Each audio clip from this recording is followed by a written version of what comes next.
महाराष्ट्र के सियासी संकट में अब देखा जाए तो एक नया मोड़ आ सकता है। ऐसा हम इसलिए कह रहे हैं क्योंकि अब जल्द से जल्द सुप्रीम कोर्ट शिवसेना पार्टी के नाम और चुनाव चिन्ह पर अहम फैसला सुना सकता है। 17 फरवरी के दिन चुनाव आयोग ने शिंदे गुट के हवाले कर दिया शिवसेना पार्टी का नाम और चुनाव चिन्ह और उसके बाद उद्धव ठाकरे ने सुप्रीम कोर्ट का दरवाजा खटखटाया, क्योंकि उम्मीद ये है कि सुप्रीम कोर्ट कहीं ना कहीं जो फैसला सुनाएगी वो फैसला यहाँ पर सही साबित होगा। अब देखते हैं कि आखिरकार सुप्रीम कोर्ट का अहम फैसला क्या होगा। लेकिन दूसरी ही तरफ देखा जाए तो यहाँ पर जो दलीलें रखी गई, 9 दिनों तक दलीलें रखी गई सुप्रीम कोर्ट में उद्धव गुट और शिंदे गुट की तरफ से, आखिरकार इन दलीलों में किस तरह की मांगे की गई, एक बार फिर से आपको जानकारी देने जा रही है। नमस्कार, मैं प्रांशी राठौर और आप देख रहे हैं नेक्स्ट 9 न्यूज। सबसे पहले आपको अहम जानकारी दे देते हैं कि सुप्रीम कोर्ट को लेकर अब ये बेहद बड़ी खबर सामने आई है कि 14 मई से पहले यहाँ पर अहम फैसला सुनाया जा सकता है, क्योंकि अब गर्मी की छुट्टियों की शुरुआत होने वाली है। सुप्रीम कोर्ट की दावे किए जा रहे हैं कि 20 मई से लेकर 2 जुलाई तक ग्रीष्मकालीन अवकाश रहेगा और इससे पहले यहाँ पर अप्रैल के आखिरी या फिर मई के पहले हफ्ते में अहम फैसला सुनाया जा सकता है। इसी बीच देखा जाए तो यहाँ पर तमाम बड़े खुलासे भी हो रहे हैं। इस खास रिपोर्ट के जरिए आपको जानकारी देने जा रहे हैं कि सीजेआई डीवाई चंद्रचूड़ के सामने किस तरह से उद्धव गुट के वरिष्ठ वकील अभिषेक मनु सिंघवी ने अपनी बातें रखी। दूसरी ही तरफ यहाँ पर जो वरिष्ठ वकील हैं कपिल सिब्बल, वह भी डंके की चोट पर अपनी बातें रखी, क्योंकि यहाँ पर फ्लो टेस्ट से लेकर यहाँ पर देखा जाए तो तमाम बातें रखी गई। 16 विधायकों की अयोग्यता के मामले पर, शिवसेना की प्रॉपर्टीज पर, फंडिंग्स पर भी बातें रखी गई। ऐसे में देखा जाए तो अभिषेक मनु सिंघवी की उस दलील पर एक बार फिर से रुख करने जा रही हैं।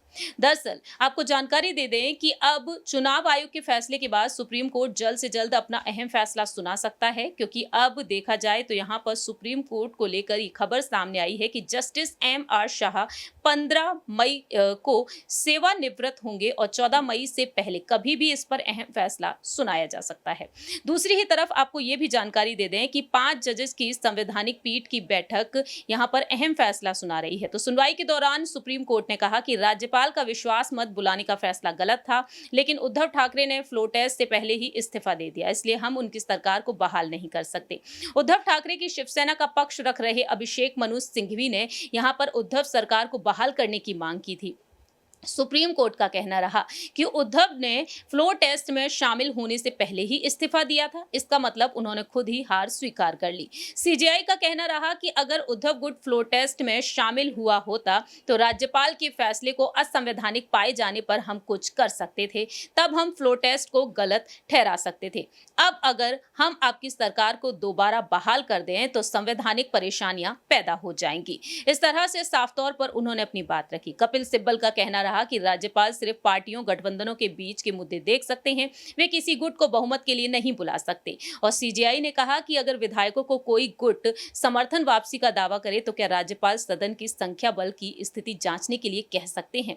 सिब्बल ने कहा, नहीं, 10वीं अनुसूची के बाद ऐसा नहीं कर सकते। मेरा कहना है कि वे किसी गुट के आधार पर विश्वास मत नहीं मांग सकते।